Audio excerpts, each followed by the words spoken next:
usually I start off with what I'd like to see done at the city as a whole, then I walk into what we need to do at the local level. But the fact that we got close to 200 people here today tells me that we're here for another issue. So let's talk about the other issue first. If you look at the history that I've had with Arcadia, I've been very close. And if you look at my relationship with you, you are my boss. Nobody else is my boss. I tell this to staff, and I love our staff. We do a great job at the city of Phoenix. But I want you to think about this. When I walk into a lawyer's office and I hire an attorney, right, which I hope I don't, especially after this speech. No, I'm just kidding. But if I did have to hire an attorney, I want to make sure that that person represents me and only me. Likewise, when you elect me, my only responsibility is to protect you and your interests only. I tell this to staff on a repeated basis. I say, hey, I love the work that you guys do. I love what you guys are working on. But my job is not to protect you or your interests. So I'm going to walk you through where we're at with the Wright House. And if you look at the history that I've had with Arcadia, I've always done everything I can to make sure I protect this community because you have a very special community. I don't know where else we could replicate Arcadia anywhere else in the city. I want to make sure it stays that way. It's very important that we do this as a city. Very few places anywhere in the country can you find a place like Arcadia. So if you go back even in the 90s when I was on the council, remember 64th Street, for those of you that were around? That was the big issue. Everybody was afraid it was going to be across the canal, that the city of Scottsdale was. I told everyone, I said, hey, I'm going to work with you on this thing. What do? We protected 64th Street. We protected us from ever expanding out and going any further south. We took in 64th Street into the city of Phoenix because it was part of Maricopa County. We de-annexed that. We did some annexation. It was very complicated. You know what? We did that. Back in the 1990s, if you look at the comeback plan that we had, a specific plan, first one in the city of Phoenix ever done, and the last one, I believe, wasn't it? Paul and I worked together on that. That literally said that Arcadia needs to be a residential community. Okay? It literally did that. So why would my history change? It would not. So let me be direct, and so for those of you that know me, know I'm a very direct person, and I live my life better that way. I am opposed to the commercialization of the Wright House. Opposed to it.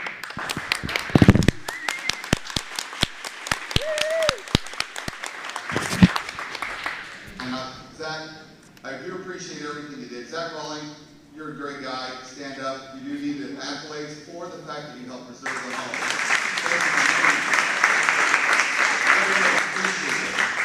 But from the other perspective of it is, we appreciate the fact that the home is preserved. There's no threat that this home is going to be tore down. That threat is gone. Mr. Rawlings did a fantastic job of doing that. But that doesn't mean that we now have to look at bringing in 125,000 new people into this community.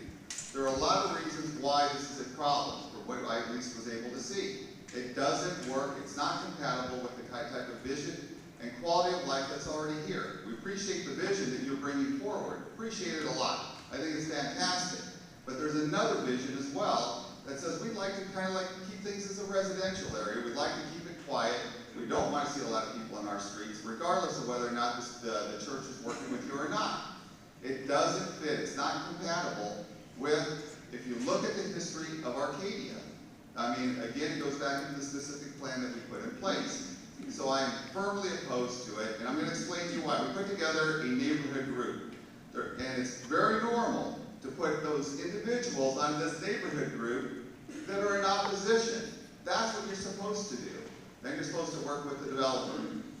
We asked to meet with the developer, the owner of the property. They turned us down. It says too premature. We're hoping that that invitation still stays open. You can meet with us. But let's say Jim and others that are here move forward and say, we're okay with compromising certain things. I may not be okay with that compromise. And I want to let you know why. Because not only do I have to protect this community here, and some of you may be okay with some levels of commercialization, I may not be. And I want to explain to you why I may not be. We have other parts of the city of Phoenix that can be impacted by whatever it is we decide here. You could create precedent for other homes, for other properties, for other historic properties that may not sit and have the same level that you have here with the Wright House. So I've got to be able to look at this not just as an Arcadia level, but I got to look at it as a citywide level. So whatever occurs here could happen in other parts of the city of Phoenix, especially in our historic areas. And make sure our other city council members are aware of that. Can I be any more clear? Is there anything else that anyone else needs to know why I'm doing what I'm doing and why I believe what I believe in? Is that the preservation of this neighborhood needs to be preserved the way it is right now. I'm not opposed to commercialization when it's in an area that needs to be commercialized, but not here in Arcadia.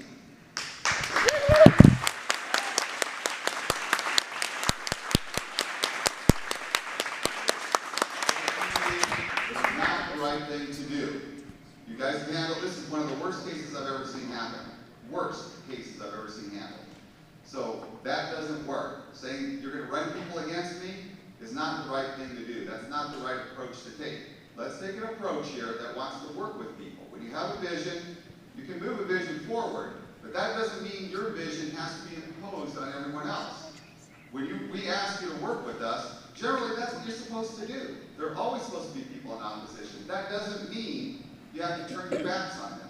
And then, recently, through a mutual friend of ours, the developer lets it be known to me that they want to run someone against me. Line up behind the unions. They're all there too. But that is what occurs, okay? So that does not tell me you're acting nice. That tells me you're not trying to work with the community. That tells me you're ready to impose your will on everyone without even listening to the other side. Without even listening to what the other side is saying. That's what occurs. But that I wanted to make sure was clear. The second thing, now let's go into the citywide issues of the city of Phoenix where I'm working on. Everything that I do at the city of Phoenix is geared toward making us competitive in this new global economy.